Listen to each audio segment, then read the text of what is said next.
Well, Todd, we have known your music for years, and I just want to ask you, where did it begin for you? I loved music as a kid. I remember my favorite song, in church as a kid was The Old Rugged Cross. And, you look back at a kid that age and say, well, that probably shouldn't be your favorite song. But God was already stirring up a love for that in me. And for a lot of my growing up years, I was a music fan. Okay. I loved Christian music and, grew up cutting my teeth on Michael Card and Michael W. Smith and, Rich and Keith and, really loved all that stuff. And then as I grew up, started, kind of having an ability as well. And so kind of naturally started playing those songs. Now, you play guitar, right? And so I always ask this question. When you write music, because you're not only a singer but a songwriter, how did the song start? Is it a circumstance or is it a God moment? How does that all come about for you? What I've found, because getting to be in the industry has let me be friends with a lot of people that do what I do. And so I get to know a lot of other songwriters and see their process, and I've kind of realized how unique mine is. Because I don't write just out of the moment like a lot of guys do. Matthew West, amazing writer that you can just say a sentence and he can take off and write a song. I'm not like that. I'm somebody that studies the Bible and digs into it for a long time until I start to really understand it. Once I get there, I want to take those things and start talking to my friends, my community, and saying, hey, this is what I think this is about. What do you think? And we start wrestling that. Then you start saying, well, how do I live that? What does that look like in life? And after it's become a part of my life, usually one day it just kind of comes out as song. So it's kind of a really quick process that took a year and a half. But it sounds like it has to sort of resonate with you. It just has to set with you, and then it becomes a part of your being. Yeah, and it's only then that the songs usually come out. It's I can't just sit down and look at a verse and go, man, that's great. Here, let's write a song. It takes a long time for it to mature in my heart before I'm ready to express it. Well, I think what you're saying is that it also, you've applied that verse in your life.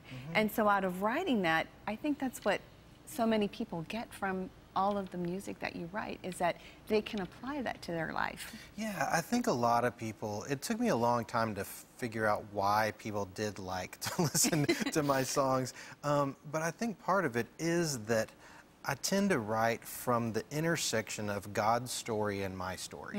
And that it's not just a, hey, I saw a verse here and so I wrote a song about it. And it's not just, hey, here's how I felt today. It's what happened when those things crashed together and I had enough time to live in that connection before it actually turned into a song. Well, that this is a great segue for your brand new project that's coming up, because that sort of takes all those elements into something new that you have going on now. It did. The new record's called From Grace to Glory, and it's a compilation record. So those used to be greatest hits. So, but used to be greatest hits. Yeah, well, because you don't need that anymore with iTunes and Spotify. You don't need to put out a greatest hits. Everybody can go choose their own songs on YouTube anytime they want to.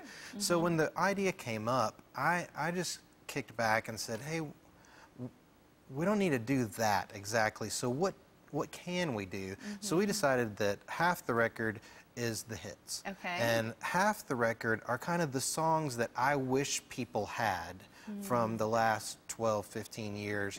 The songs that ended up in a book or on another record or, these other things. And then we took a couple of new songs so that it takes you from the beginning of when people got to know me with Grace Like Rain to what I'm doing now. So we put a couple of those songs on as well. Well, with all the songs that you've written and sang, do you have like a favorite or one that was like really a God kind of a moment? Like you're like, wow.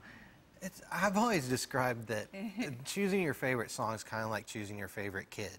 Oh, you can't do that. Yeah, because you love all your children. I love both of my children. But with a song, every one of those is is the Almighty God of the universe being active in my life. And so it's hard to say, well, I liked what he did this time better than what he did this time.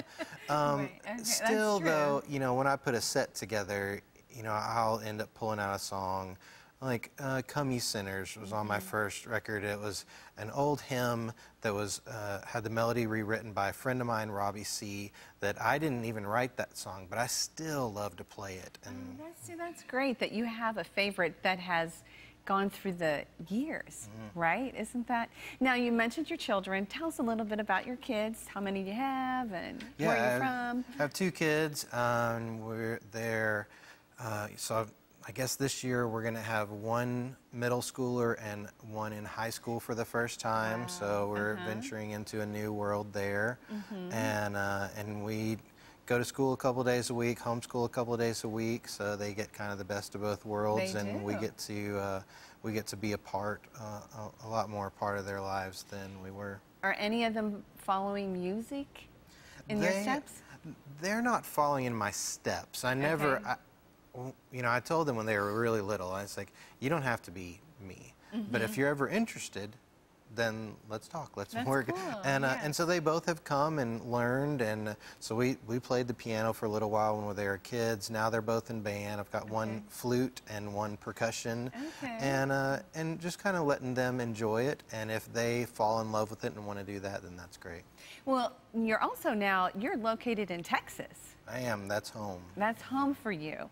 And not only are you a dad and a singer and a songwriter, but you're also a student, right? Yes. And you're finishing up a degree in, master's degree in theology? Yep, that's exactly wow, it. okay. Yeah, so I'm finishing my master's of theology at Dallas Theological Seminary, so I'm you know, writing thesis and doing all that kind of stuff on one end, and then on the other end, I'm a teacher at Visible Music College, so I'm the instructor one day, and then I'm the student the next day, and then I'm doing homeschool, and then I'm being a husband and making dinner and trying to write the next song. Yeah. So it's a little full. A little full, that's right. If you were going to say, over the years you've been in Christian music, what do you feel has been the driving force to keep you centered on doing Christian music? I mean, I think that's the same that's true for all of us, that fall in love with Jesus, that have our lives impacted by God, that we realize that deserves the attention. And whatever I can do to bring glory and attention to Him, then I do. And sometimes it's preaching, sometimes it's writing, sometimes it's parenting.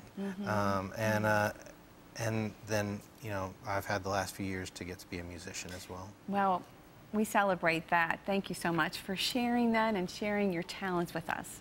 Thank you.